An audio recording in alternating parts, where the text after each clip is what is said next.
17 ዓመት ጫካ ነበርኩኝ ራሴ። ምንድነው ያተረፍንበት እኛ ወደሚለው ስደት፣ ድርቅ፣ ረሃብ፣ ችግር ያስከትላል።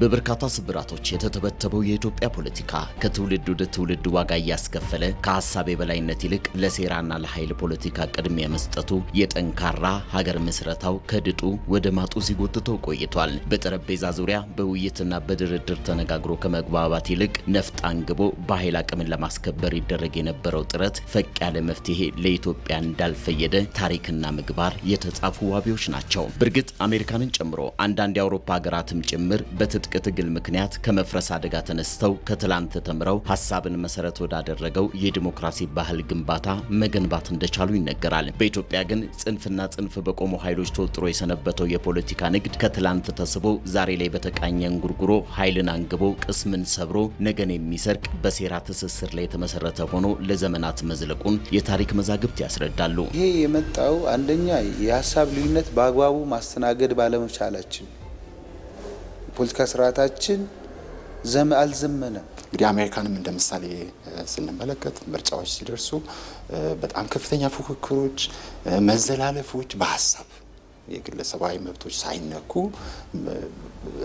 ያንን ሰላማዊ የሆነ ፖለቲካ ውድድር የሐሳብ ፍጭት፣ የሐሳብ ግጭት አድርጎ ምርጫ ላይ ደርሳሉ። የተሸነፈ ኃይል ለአሸናፊው የደስታ መግለጫ የሚያስተላልፍበት ስርዓት እንዳላቸው እና ለማለት ነው። የፖለቲካ ገበያ እኛና እነሱ የሚል ጠላትነትን ፈጥሮ ነጻ ባልወጣ ሐሳቤ በትጥቅ ትግል በጠመንጃ ፈሙዝ በነጻ አውጪ ስም የተሳሳተ ሂሳብ ስሌት ቀምሮ ውጥረት አንግሶ የፖለቲካ መነገጃ ዲናር ያከማቻል። ስለ ትላንት እያሳሰበ ያልተኖረውን ነገን ይነጥቃል። በኢትዮጵያ ስልጣንና ሀብት ተጋብተው በፈጠሩት ያልተለመደ የፖለቲካ ጋብቻ ምክንያት መንግስታዊ መዋቅሮች የሌቦች መደበቂያ የቀማኞቹ ዋሻ እንዲሆኑ እድል በሚሰጠው የፖለቲካ ገበያ ምክንያት ውድ ዋጋ ተከፍሏል። ዲሞክራሲ ዳብሮባቸዋል በሚባሉ ሀገራት ሳይቀር ገንዘብ በፖለቲካ ስርዓት ውስጥ ያልተሻገሩት ፈተና ሆኖ እንደዘለቀ ነው። በገንዘብ የተገዛ የፖለቲካ ስርዓት የዘር እህሉን እንደበላ ገበሬ ለከፈለው ዋጋ የሀገርን ብሔራዊ ጥቅምና የግዛት አንድነት አሳልፎ እስከ መስጠት የሚደርስ ወጥመድ ውስጥ መውደቅ ሀገር እንደ ትላንት የምታስታውሰው የቅርብ ጊዜ ክፉ ትዝታዋ ነው።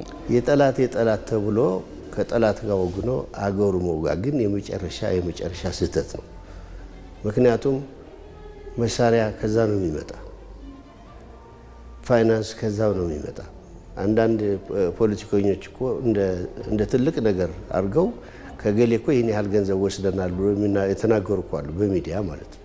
በኢትዮጵያ ፖለቲካ ውስጥ የትጥቅ ፖለቲካ ወይ የጉልበት ፖለቲካ ተሞክሮ አይተነዋል። ላለፉት 100 ዓመታት እና ከዛ በላይ የትጥቅ ፖለቲካና የጉልበት ፖለቲካ አይተነዋል። በውጤት ደረጃም አይተነዋል። በጉልበት 4 ኪሎ የገባ በጉልበት ከ4 ኪሎ ሲወጣ ነው ያየነው። በዲሞክራሲ ልምምዷ ዳዴ ላይ በምትገኘው ኢትዮጵያ የሐሳብ አልባ ፖለቲካ የወለደው የጥቅም ትስስር ስልጣንና ሀብትን ለመቀራመት በሚደረገው ሩጫ ታሪካዊ ቅራኔን በማነሳሳት ወደ ግጭት በማምራት ከዚያ ደም መፋሰስ የሚገኘው ነዋይ የፖለቲካ ገበያው ንግድ ለመሬት ሆኖ እንደቆየ ይነገራል።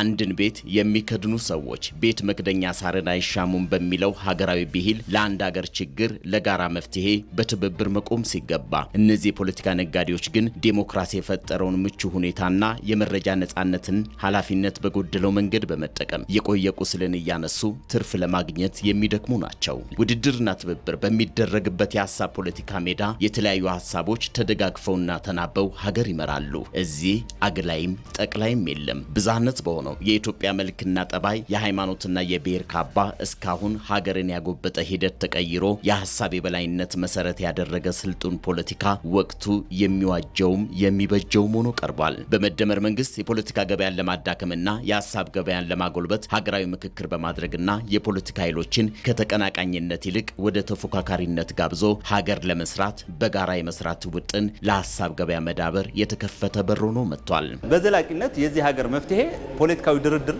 ፖለቲካዊ ውይይትና በሰላማዊ ሂደት የህዝብን ድምጽን በማግኘት ስልጣን ላይ መውጣትም መውረድም ላይ ከተከደ ዘላቂ ሰላምና ዘላቂ ልማት ይመጣል።